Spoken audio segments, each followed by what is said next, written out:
everyone, this is Rachel. Thanks for clicking on my video. And y'all, I came in to talk Black history. Now, you know that this is the month that they have set aside for us to celebrate our history. Well, y'all, I'm Black 7 days a week, 365 days a year, 24 hours a day. So I celebrate it every day. Y'all, today I was just sitting here thinking about something. I was on Facebook and I saw this story about this Utah school that some of the parents had pulled their kids out of school because they didn't want them to be taught Black history. And while I was sitting there, I was thinking to myself, what the hell are they talking about? Black history is part of American history. We have actually been in this country. There is historical fact that the first Africans were brought to America around 1619. Think about what I just said. 1619. And then there is even further evidence that there may have been some Africans brought here as early as 1607. But let's just use the year 1619 since this is noted in history. Do you know what that means? That a lot of these people, these immigrants, these white people, that some of their family members came over and went through Ellis Island. You know, they were immigrants, so they came through Ellis Island. We have been here since before their ancestors came. So it never ceases to amaze me when, those racists are shouting stuff like, go back to Africa. Y'all know what I tell them? Yeah, and when I get on the plane, ship, whatever, to take my Black ass back, you take your ass back where you came from too. Because this is not your country anyway. I mean, you came here, made friends with the Indians, or pretended like you were their friends and stole their damn land. Brought disease and destruction and all the stuff that you bring when you go to these different parts of the world and call yourself discovering them. How are you going to discover something that there were already people here? Come on now, y'all. But it never ceases to amaze me. And the reason why I came on, and this won't be a long video, is because one of my aunts, she had asked each one of us grandkids, and I'm 56, I'm the oldest grandchild, to post, an invention that a Black person had contributed to America um, on her Facebook page. And she said that she wanted to flood the month with day after day, all day, inventions that Blacks have given America.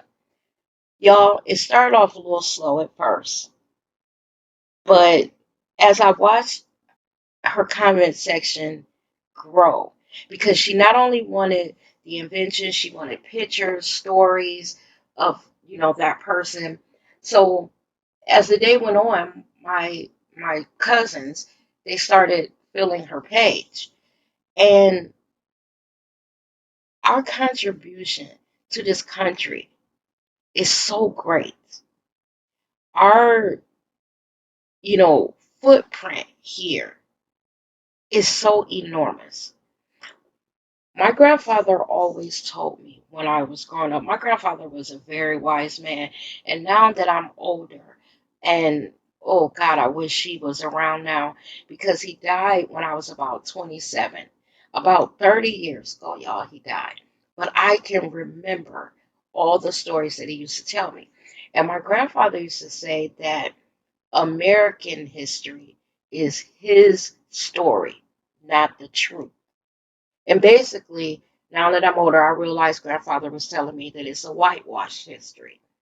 And they put in what they want to put in the history books.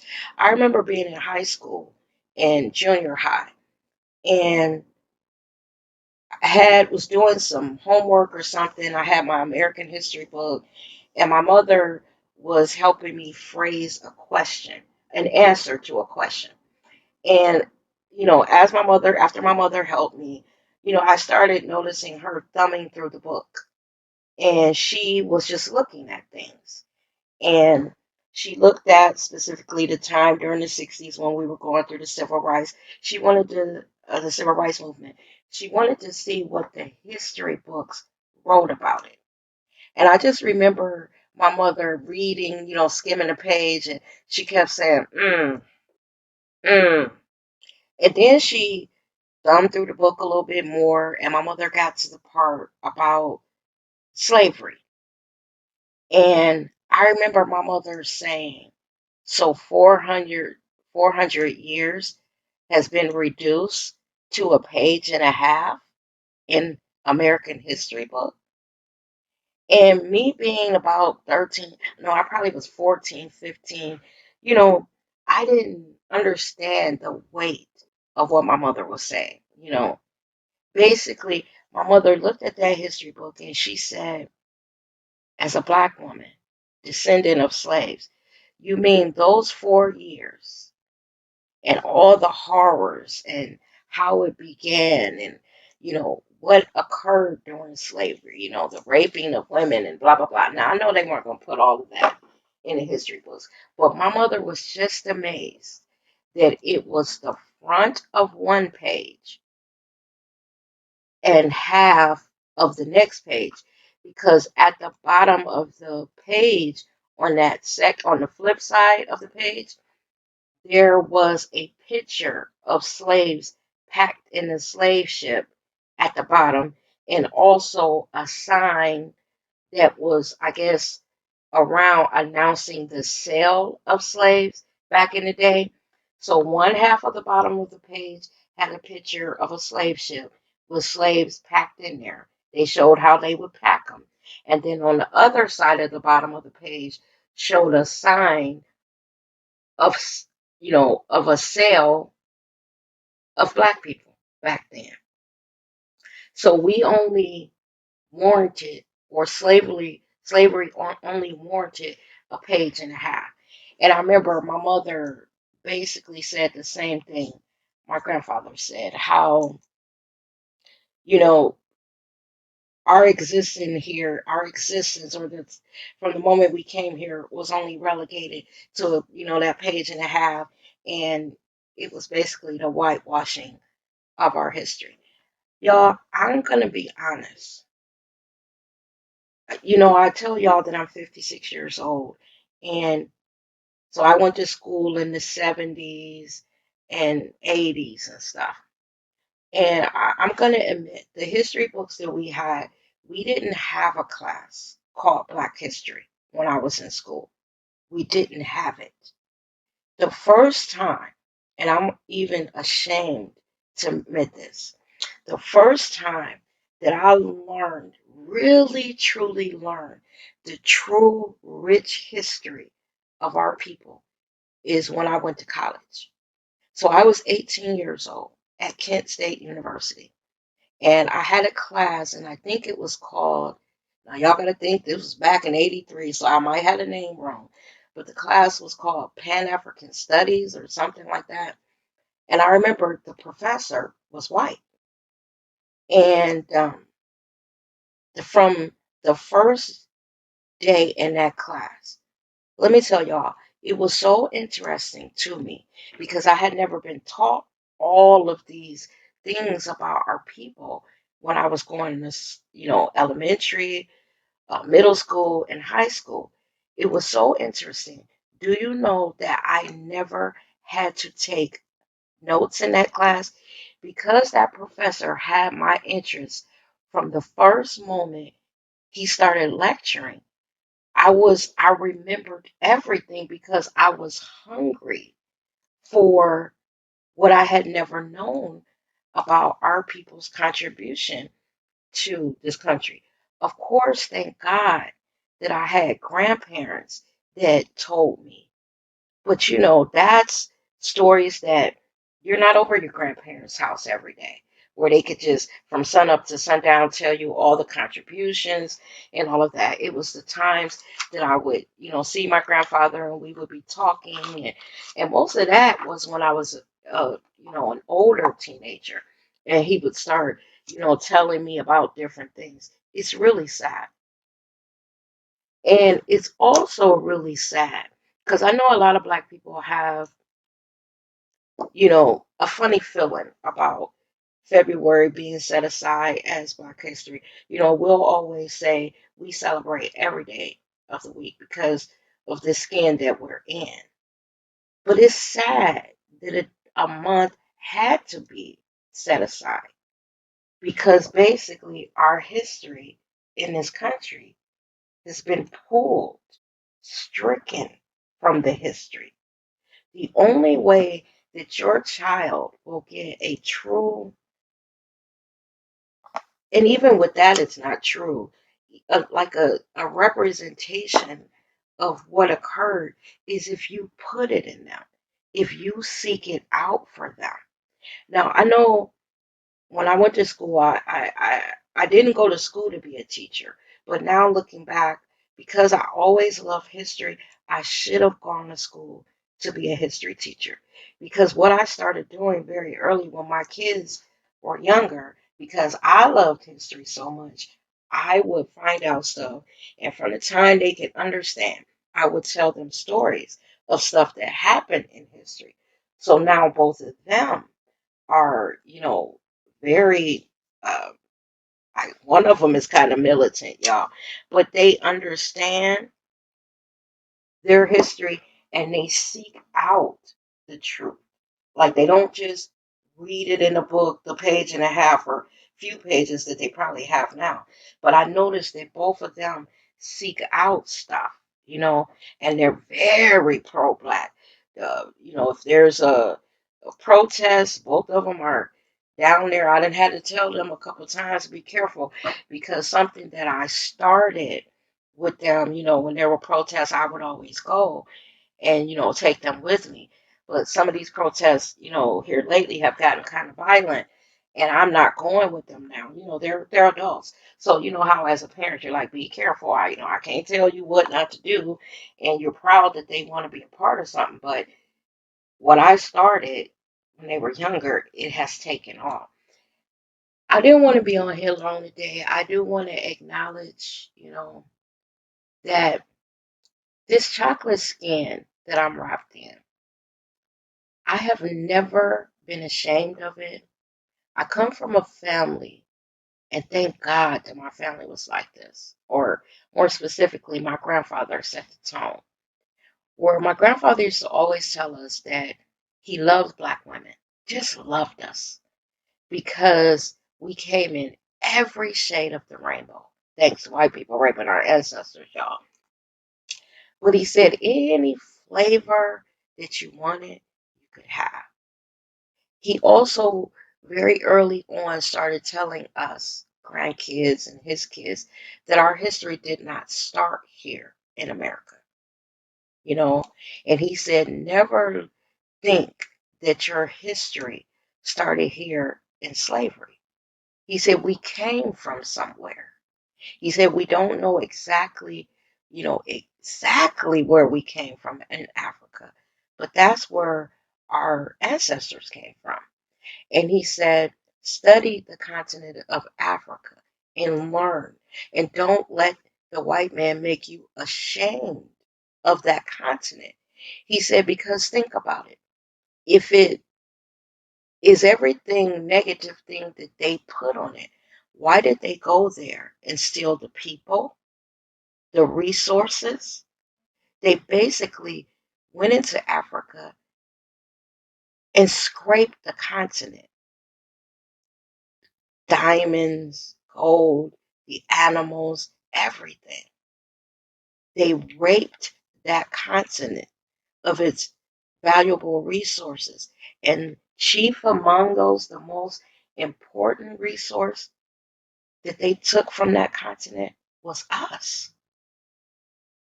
Was us. They always talking about we're lazy and we don't want to work.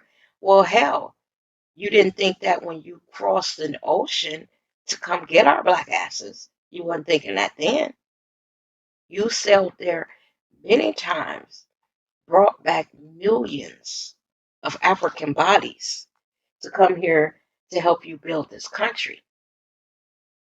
And then you want to tell us to go back?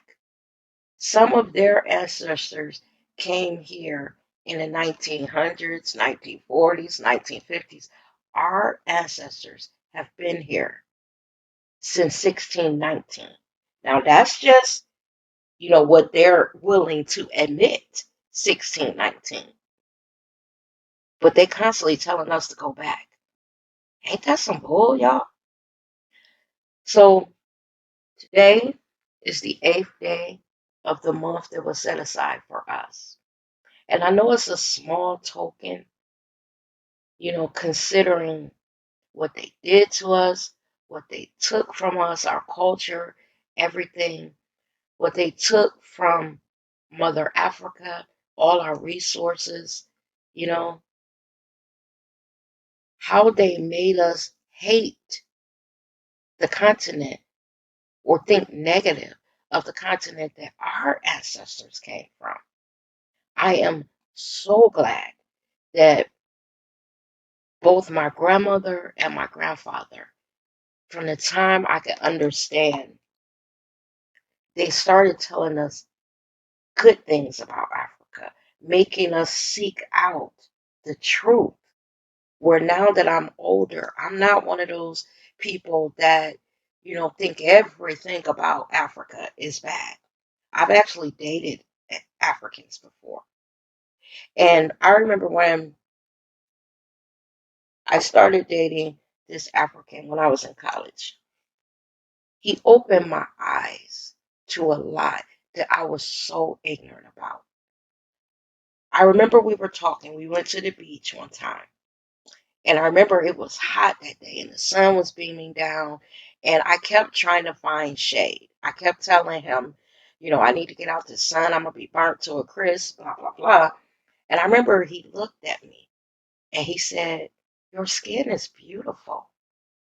You know, I know sometimes that a lot of people, especially some, African Americans, they'll speak negatively about Africans, saying that they're arrogant and blah blah blah and all this.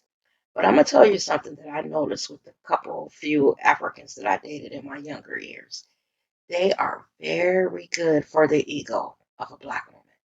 Because the very things that America talks shit about our aesthetic, the way we look, our butts, our skin, our lips, our noses, our hair, those African men, they make you feel like you are a queen. By the time he got finished telling me about the rich hues of my skin and how beautiful it was, and how my profile to him, when I turned to the side and my big bushy head of hair, y'all, I was sitting there like, oh shit, hey, come to, no, I'm just playing, y'all. But I remember when I stopped talking to him, I left that little young relationship with a sense of pride as a black woman. And wherever he is, I'll never forget his name. I'll never forget his name. His name was Cheho Mungai. I'll never forget his name. Wherever he is, I would love to tell him thank you, because so many hours of him painting a picture of what Africa truly is. He told me that, he said, all they show is starving children. All they show is children with flies landing on them and stuff. And he told me Africa is a continent. It's not one place. Yes, we have that. But he said, look, I'm over here studying in another country. I came here to get an education. He said, I don't come from a rich family, but the family that I come from, um, education is important, and they thought that I would be better educated if I went to America and got educated. So he said they sacrificed everything to send their kids as they became of age to America to be educated. And when he showed me pictures of where he lived, I was like, oh, because it wasn't the propaganda. And you got to think I was 18 and 19. So I wasn't as worldly as I am now and learned, that Africa, that the white man been lying to us. So when he showed me pictures, I was like, so you're not living in grass huts and, running through the jungle, I guess I thought, with bones in your nose and all of that. And he was like, well, we do have parts where that happens, but we have modern cities. Y'all, when I look back on it, I must have sounded so ignorant to him at the time, but I didn't know. I didn't know, you know, until I went to college. I had never met someone who came from Africa and then dated him and ate the food that he taught me to like and was exposed to where he came from and heard it firsthand. So I am proud to be who I am. I'm even more proud because given everything that our people went through, we survived it, y'all. They always talk about how weak we are and this and that, but think about what we went through. We not only made it through slavery, you know, we made it through Jim Crow, the civil rights. We demanded our rights. We were willing to die for freedom. And a lot of us did. There are other minority groups now that are just starting their their fight for civil rights and to be treated equally. But from the moment that our ancestors came here, they were running away. They were willing to get foot chopped off, hands chopped off, trying to be free. That speaks of a people that are a strong people. And I believe that that comes from us being free on a continent that belonged to us, which is Africa. We were free there until the white man came and took us from our continent. And then when they got us on those plantations, stripped us of our language, our customs, our history, everything, and filled our head with all these negative things about Africa. Sometimes it just it sickens me, y'all. Like when I hear some black people say, "Oh, I would never want to visit." Like, never. I don't want to be. I don't know nothing about Africa. I don't want no parts of it. That sounds so ignorant to me because they celebrate their heritage, but because they have taught us to hate Africa, brainwashed us that it's a bad, terrible place. You're better off here in America. Better off being slaves for over 400 years. Better off in the 60s being hosed down, lynched, Ku Klux Klan, Night Riders, all this kind of stuff. Better off. So as you go through this month, think about that you are descendant from kings and queens. They were the ones that was living in caves and shit, not us. You know, we was fine until they came and got us. You didn't see us coming over here bothering them. They came over there to get our resources from Africa. You didn't hear about no Africans selling to America, trying to barter and exchange goods and stuff, because we came from a rich country full of natural resources. Africa is the cradle of civilization. You know something else I'm going to say before I get out of here? One time I was at work and we were talking about Cleopatra. And y'all know that Hollywood has whitewashed her, to white people. Cleopatra was Elizabeth Taylor. Now, don't get me wrong, Elizabeth Taylor was a very beautiful woman. But let's face it, y'all. Egypt is located on the continent of Africa. It is in the northern part of Africa. And if a woman, Cleopatra was beautiful or whatever, and after I talked to another African that I recently just talked to, I think he told me that she actually, oh, I forgot where he told me she actually did come from. Well, getting back to the story, what happened at work. So I had mentioned to this white woman, I said, you do realize that she could not have looked like Elizabeth Taylor. She probably looked more so like a light skinned black woman. And not even, just caramel complected, what we call caramel. I said, because being that that Egypt is on the continent of Africa, I'm giving her a history, a geography lesson. The point I'm trying to make here is, y'all, do y'all realize that it took a moment for this white woman to realize what I was saying was true? That Egypt was on the continent of Africa. Now, at the time, we were travel agents. So, all around a travel agent office, there are maps and globes. So, we used to have this big map on the wall. It took up, it went from the floor to the ceiling in this office that we were in. Beautiful map. So I walked her over there. I said, let me show you something. I walked her over to the map and I told her, look for Egypt. Look, where do you think it is? And she wouldn't give it to me. So what I did is I walked up to that map and I pointed to the continent of Africa. And then I took my finger and I showed her on the map where Egypt was. Shut her down. She looked stupid. But they have been so brainwashed that they believe this stuff. That's why we got these people running rapid, give them their country back and they're storming the Capitol and all this stuff. Because they actually believe that they are the chosen ones and everyone else is beneath them.